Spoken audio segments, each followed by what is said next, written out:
Halo sobat, apa kabar? Salam jumpa, kembali Anda simak Jatim News Today update penanganan COVID-19 untuk edisi hari ini, Kamis 2 September 2021 bersama saya Ilham Dianta. Serangkaian informasi seputar update penanganan COVID-19 di sejumlah wilayah Jawa Timur akan segera kami hadirkan untuk Anda. Dan program ini juga disiarkan secara serentak di beberapa LPPL radio se-Jawa Timur, di antaranya Radio Persada Kabupaten Blitar, kemudian Suara Madiun, Suara Gresik, Mahardika Kota Blitar, RSal Nganjuk, Pradia Suara Tuban, Radio Ralita Pamekasan, RGR Tulung Agung, dan Melopati Bojonegoro. Baik, kita ikuti Jatim News Today selengkapnya. Rangkuman kabar update penanganan COVID-19 untuk regional Jawa Timur segera sahabat simak dalam Update COVID-19. Ya, sahabat, informasi pertama kita coba buka dari Sidoarjo. Ada Panji Harto dari Suara Sidoarjo berbagi kabar pemerintah Kabupaten Sidoarjo dan Pemprov Jatim gelar vaksin terima kasih dengan 10.000 vaksin dosis pertama untuk warga Sidoarjo. Panji Harto selengkapnya silakan. Sahabat, selama 3 hari mulai tanggal 1 sampai 3 September 2021 di Gor Delta Sidoarjo digelar vaksinasi massal bertema vaksinasi terima kasih. Ada 10.000 dosis vaksin pertama yang diberikan pada masyarakat Sidoarjo. Mudlor Bupati Sidoarjo dalam sambutannya menyampaikan, capaian vaksinasi di Kabupaten Sidoarjo sudah 62%. Sampai sekarang sudah ada lebih dari 1 juta warga Sidoarjo yang telah divaksin. Harapannya Sidoarjo ke depan bisa mewujudkan herd immunity via vaksin. Seperti yang kita tahu, cakupan per hari ini sudah 1.007.000 lebih yang sudah divaksin. Dengan jumlah kurang lebih 62% warga dari targetnya. Ini sudah cukup bagus, harus kita pertahankan lagi, harus kita genjot lagi terutama untuk vaksin usia 12 ke 18. Sementara itu, Kofifa Indar Parawansa, Gubernur Jawa Timur yang hadir dalam kegiatan ini mengatakan, Kabupaten Sidoarjo sudah bagus dalam penanganan COVID-19. Pihaknya berharap Kabupaten Sidoarjo bisa turun ke level 2 PPKM dan masuk ke zona hijau. Kalau aglomerasi Surabaya, di dalamnya adalah Sidoarjo, 2 minggu yang lalu Sidoarjo sudah level 3. Jadi kalau sekarang digenjot vaksinasinya, zonasinya sudah kuning, mudah-mudahan nanti tanggal 6 ini akan ada update dari leveling masing-masing assessment di seluruh kabupaten kota. Pak Bupati, ayo dijaga protokol kesehatannya, dimaksimalkan vaksinasinya, mudah-mudahan nanti levelnya jadi level 2 di tanggal 6 dan mudah-mudahan zonasinya bisa menjadi hijau. Amin. Pasti tidak mudah, karena itu membutuhkan siapa saja yang ada di Kabupaten Sidoarjo harus sama-sama punya komitmen menjaga protokol kesehatan yang baik, harus sama-sama punya komitmen mengajak tetangga, saudara, kolega, ayo ikut vaksinasi. Sahabat, mengutip dari info COVID-19 Provinsi Jawa Timur, Kabupaten Sidoarjo pertanggal 1 September 2021 masuk dalam status rendah atau zona kuning dengan recovery rate 94,34% dan fatality rate 3,81%. Demikian laporan Panji Harto, Suara Sidoarjo. Terima kasih rekan Panji Harto dari Suara Sidoarjo. Hari ini berbagi kabar, Pemkab Sidoarjo dan Pemprov Jatim gelar vaksin terima kasih dengan 10.000 vaksin dosis pertama untuk warga Sidoarjo. Baik, dari Sidoarjo kita beralih ke Madiun, sahabat. Ada rekan Amanda dari Suara Madiun. Hari ini berbagi informasi Pemkot Madiun distribusikan bantuan sosial ke 14 yayasan panti asuhan. Selengkapnya Amanda, silakan.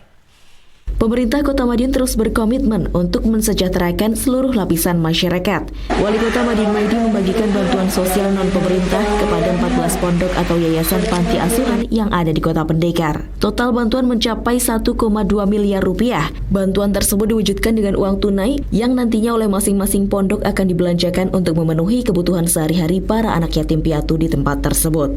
Tak hanya itu, Wali Kota juga menyebutkan bahwa anak yatim piatu korban COVID-19 juga mendapat perhatian tersendiri dari pemerintah.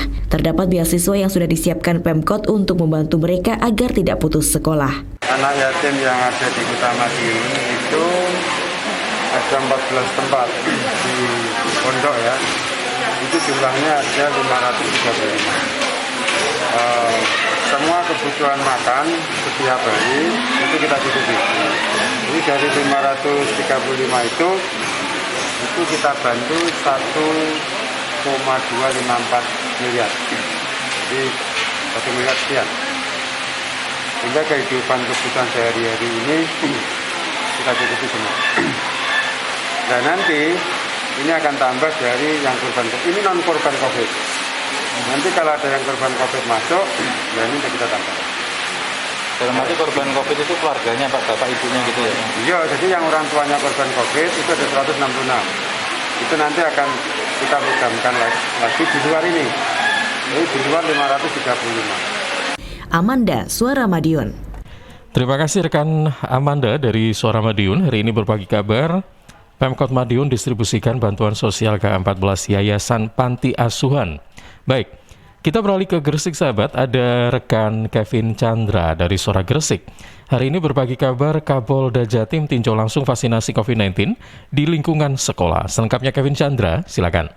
Kapolda Jawa Timur Irjen Pol Niko Afinta meninjau vaksinasi di SMA Negeri 1 Gresik. Sebanyak 1.249 pelajar di SMA Negeri 1 Gresik menerima dosis vaksin. Dalam kunjungan tersebut, Irjen Pol Niko Afinta didampingi PJU Polda Jatim, Bupati Gresik Fani Ahmad Yani, Kapolres Gresik AKBP Arif Fitrianto, dan Dandim 1417 Gresik Letkol Infantri Taufik Ismail. Beliau mengatakan kunjungan di sekolah ini sebagai bentuk dorongan untuk kegiatan jajaran Forkopimda Gresik dalam melakukan vaksinasi kepada pelajar. Bupati Gresik sangat mendukung kegiatan vaksinasi ini. Pihaknya bersinergi dengan Dandim dan Kapolres Gresik dalam merencanakan vaksinasi guna memberikan rasa aman di lingkungan sekolah. Niko menjelaskan pihaknya menyampaikan terima kasih terhadap jajaran yang telah bekerjasama mensukseskan kegiatan vaksinasi. Forkopimda Gresik diharapkan bisa terus berkoordinasi untuk mencapai target herd immunity mencapai 70%. Pihaknya juga mengingatkan rencana dropping besar-besaran dosis vaksin pada awal September 2021. Total ada 2 juta dosis vaksin yang sudah tiba di Jawa Timur dan siap disalurkan ke seluruh kabupaten kota. Bupati Gresik Fandi Ahmad Yani mengatakan dosis pelajar ditargetkan selesai pada pekan ini. Targetnya ada 8.000 dosis vaksin untuk pelajar. Saya Kevin Chandra, Suara Gresik untuk Jatim News Today.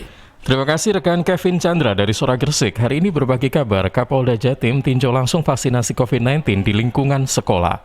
Baik, sahabat, kita beralih ke Blitar. Ada Rifano Kusnadi dari Mahardika FM mengabarkan ratusan pelajar SMA di Kota Blitar menerima vaksinasi COVID-19 dosis pertama. Selengkapnya Rifano Kusnadi, silakan. Sebanyak 350 pelajar SMA Negeri 1 Kota Blitar menerima vaksinasi COVID-19 dosis pertama yang diselenggarakan oleh Dinas Kesehatan Dinkes Kota Blitar yang dibantu UPTD Puskesmas Sananwetan Selasa 31 Agustus 2021 di Aula SMA Negeri 1 Kota Blitar. Trianang Setiawan, Kepala UPTD Puskesmas Sananwetan mengatakan vaksinasi COVID-19 ini untuk mendukung program pemerintah pusat melalui vaksinasi door-to-door yang menyasar di sekolah-sekolah Kota Blitar. Trianang menjelaskan vaksinasi kali ini menyasar di 500 pelajar SMA dengan rincian 350 untuk pelajar SMA Negeri 1 dan 150 lainnya dari SMA lain di Kota Blitar yang belum menerima vaksin COVID-19 karena tidak lolos screening kesehatan. Alhamdulillah, jadi hari ini Puskesmas Sananwetan bersama Dinas Kesehatan dan Rumah Sakit Dirahayu melakukan vaksinasi ke anak sekolah. Jadi tadi kita melakukan vaksinasi di SMA 1 di mana sasarannya kurang lebih ada 500-an. Sementara itu, Suraningsih, Humas SMA Negeri 1 Kota Blitar mengatakan vaksinasi ini memang menjadi salah satu fokus pemerintah karena menjadi salah satu persyaratan pelajar untuk mengikuti pembelajaran tatap muka jika sewaktu-waktu pemerintah daerah memberikan izin. Sehingga harapan kami ketika anak-anak sudah divaksin semua, kemudian Bapak Ibu guru juga sudah vaksin semua, dan bisa melakukan pembelajaran tatap muka. Tidak terlalu lama kita pembelajaran daring. Suraningsih berharap dengan vaksinasi door-to-door ini seluruh pelajar di Kota Blitar dapat terhindar dari COVID-19. Rifano Kusnadi, Mahardika FM. Baik, terima kasih rekan Rifano Kusnadi dari Mahardika FM. Hari ini berbagi kabar ratusan pelajar SMA di Kota Blitar menerima vaksinasi COVID-19 dosis pertama. Masih dari kawasan Blitar, sahabat, kali ini ada rekan Ari Kusuma dari Persada Blitar Membawa kabar pastikan disiplin protokol kesehatan, Ketua DPC PKB Kabupaten Blitar tinjau pelaksanaan vaksinasi di Kanigoro. Selengkapnya Ari Kusuma, silakan. Untuk memastikan masyarakat disiplin terhadap anjuran protokol kesehatan, Ketua DPC PKB Kabupaten Blitar Rini Syarifah memantau secara langsung pelaksanaan vaksinasi di kantor DPC PKB Kabupaten Blitar, Jalan Raya Tlogo, Bangle, Kecamatan Kanigoro pada Rabu 1 September 2021. Mak Rini mengatakan pelaksanaan vaksinasi kali ini menyasar masyarakat umum, terutama yang belum mengikuti vaksin tahap pertama. Untuk sasarannya disediakan 350 hingga 500 dosis vaksin jenis AstraZeneca. Percepatan vaksinasi dan membantu pemerintah Kabupaten Blitar supaya target yang sehari 14.000 itu tercapai. Hari ini ada targetnya berapa ratus orang sih? Kita sementara masih di sekitar 350, tapi yang kita siapkan 500. Ini dosis pertama atau yang kedua? Ia berharap kedepannya kesadaran masyarakat semakin tinggi terhadap anjuran protokol kesehatan, terutama ikut mensukseskan program vaksinasi. Mak Rini yang juga Bupati Blitar ini meminta masyarakat menjalankan semua aturan pemerintah pusat, provinsi ataupun daerah agar kehidupan kembali normal, ekonomi pulih dan aktivitas di semua sektor stabil. Dari Blitar, Ari Kusuma mengabarkan. Ya, terima kasih rekan Ari Kusuma dari Persada FM Blitar. Hari ini berbagi kabar, pastikan disiplin protokol kesehatan, Ketua DPC PKB Kabupaten Blitar tinjau pelaksanaan vaksinasi di Kanigoro. Baik, sahabat, informasi dari Ari Kusuma tadi sekaligus menjadi informasi terakhir dalam Jatim News Today update penanganan COVID-19 untuk edisi hari ini Kamis 2 September 2021. Terima kasih kami sampaikan pada beberapa LPPL Radio Jawa Timur yang menyiarkan secara serentak program ini, yaitu Radio Persada Kabupaten Blitar, Suara Madiun, Suara Gresik, Mardika Kota Blitar, Esal Nganjuk, Radio Suara Tuban, Radio Ralita Pamekasan, RGR Tulung Agung, dan Malopati Bojonegoro. Saya Ilham Dianta pamit, terima kasih, jaga kesehatan dan sampai jumpa. Perkembangan penanganan COVID-19 untuk wilayah regional Jawa Timur sudah sahabat simak dalam Update COVID-19. Update COVID-19 bisa sahabat simak Senin sampai Sabtu jam 11 siang. Persembahan dari Asosiasi Lembaga Penyiaran Publik Lokal Jawa Timur.